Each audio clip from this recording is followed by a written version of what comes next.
पढ़ाई कैसे करनी है, कितनी करनी है, इसको लेकर भी बहुत सारे बच्चे सवाल पूछते हैं। हालांकि ये कोई बहुत बड़ी भर्ती नहीं है, फिर भी अगर आप कोशिश करते हो तो कोशिश करने वालों का कहीं ना कहीं तो नंबर लग ही जाता है। चलो, ये नोटिफिकेशन है आप लोगों के सामने ओपन हो जाए, उसके बाद में आगे हम बात शुरू करते हैं।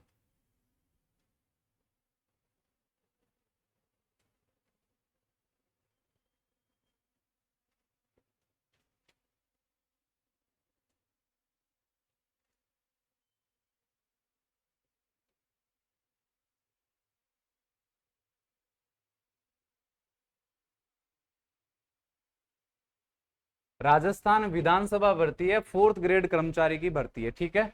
आवेदन इसके शुरू हो चुके हैं, ठीक है। आवेदन को लेकर बात करें तो आवेदन शुरू हो गए हैं।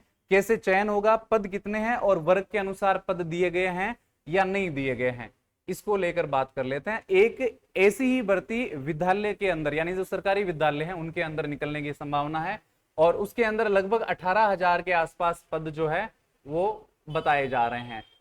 अब यहां पर आप देखिए, राजस्थान विधानसभा सचिवालय की विज्ञप्ति है, ये 14 तारीख को जारी हो गई थी। तभी मैं सोच रहा हूं कि 3-4 दिन से लगातार आपके कमेंट क्यों आ रहे हैं। यहां चतुर्थ श्रेणी कर्मचारी का L1 का पद है, ग्रेड पे 1752 से लेकर 20,200 आपकी सैलरी, यानी परमानेंट पक्की भर्ती है। 5वीं कक्षा उत्तीर्ण हो तो फॉर्म भर सकते हो, और 11 पद है। मात्र कितने पद है?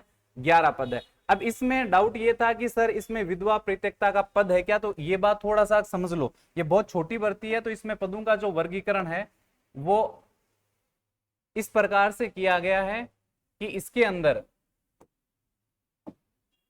कुल 11 पद दिए हैं, सामान्य के 2 पद दिए हैं। उसके बाद अनुसूचित जो जाति है उसका कोई पद नहीं है। अब इसका मतलब यह नहीं है कि अनुसूचित जाति वाले आवेदन नहीं कर सकते, आवेदन कर सकते हैं, लेकिन सामान्य वर्ग से आपको आवेदन करना पड़ेगा।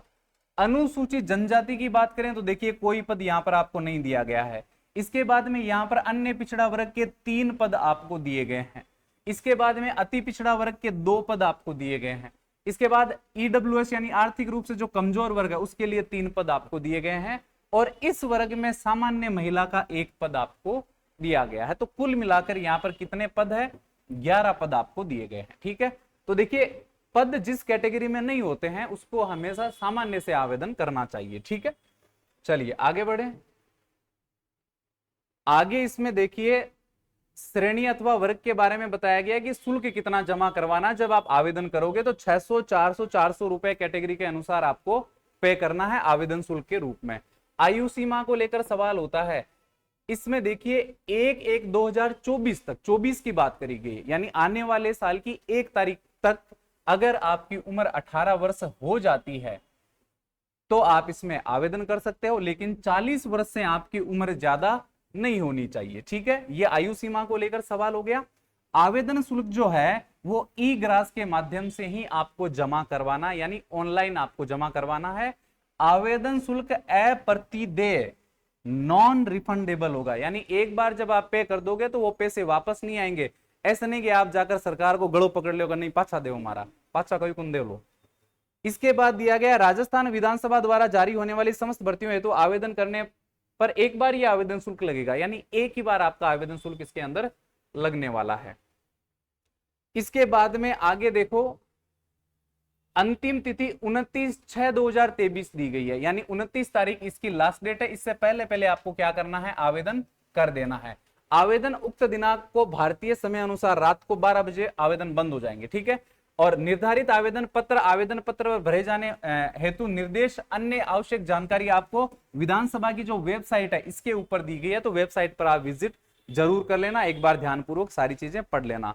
परीक्षा के आयोजन से संबंधित, देखो यहां पर बात की गई है परीक्षा की, परीक्षा के आयोजन से संबंधित आवश्यक सूचनाएं यथा समय विधानसभा की वेबसाइट पर आपको दे दी जाएगी, या एसएमएस के माध्यम से भी आपको सूचना दी जा सकती है, या ईमेल के माध्यम से भी आपको सूचना दी जा सकती है।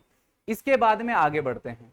आगे देखो, यहां पर आपको नीचे बताया गया है कि परीक्षा होगी या नहीं होगी, ठीक है। ये तो आवेदन कैसे करना उसके बारे में बताया गया। चतुर्थ श्रेणी कर्मचारी के पद के लिए ऑनलाइन आवेदन करना है, सचिवालय की वेबसाइट से करना है। इसमें एसएसओ आईडी या आरएसएम एसएसबी की वेबसाइट से नहीं होगा, सीधा इसमें सचिवालय की वेबसाइट से ही आवेदन आपको करना होगा। आयु सीमा के बारे में फिर से बताया गया है, सेम ही बात रिपीट है, तो इसको लेकर बात नहीं करेंगे, लेकिन ऊपरी आयु सीमा में छूट मिलती है कैटेगरी के अनुसार। अब यहां पर दिया गया परीक्षा का आयोजन। अब ये बात आप ध्यान से सुन लो, क्योंकि इसी को लेकर ज्यादा डाउट है। अधिक संख्या में आवेदन प्राप्त होने पर, अगर आप बहुत सारे लोग आवेदन कर देते हो, 1 लाख 2 लाख लोग आवेदन कर देते हो, तो आपकी प्रारंभिक परीक्षा ली जा सकती है। मान लो आवेदन ही 200-400 ही आते हैं, तो परीक्षा करवाने का कोई औचित्य नहीं है। लेकिन बहुत ज्यादा संख्या में आवेदन होते हैं तो परीक्षा ली जा सकेगी, आवेदनों की छंटनी की जा सकेगी। आवेदन जो आप करोगे उनकी छंटनी भी की जा सकती है प्रतिशत आधार पर। छंटनी के पश्चात पात्र आवेदक को साक्षात्कार के लिए बुलाया जा सकता है। जैसे परीक्षा करवाएंगे तो मेरिट बनेगी, परीक्षा नहीं करवाएंगे तो छंटनी करेंगे। छंटनी किस आधार पर करेंगे ये इसमें बताया नहीं है, लेकिन साक्षात्कार इसमें आपका बुलाया जा सकता है। ठीक है, चलिए इसके बाद में ये बताया गया है कि भाई आप जब साक्षात्कार देने आओ तो अपने साथ में कोई बॉम्ब वगैरह मत लेकर आना, चाकू मत लाना, छुरी मत लाना। ये वापस वही बातें बताई गई है। उम्मीद करता हूं जो इंपॉर्टेंट बातें थी वो सारी बता दी है, लेकिन एक बात आपकी रह गई है कि सर ये जो भर्ती है चतुर्थ श्रेणी वाली, इसकी तैयारी करने के लिए मेरे को क्या करना चाहिए।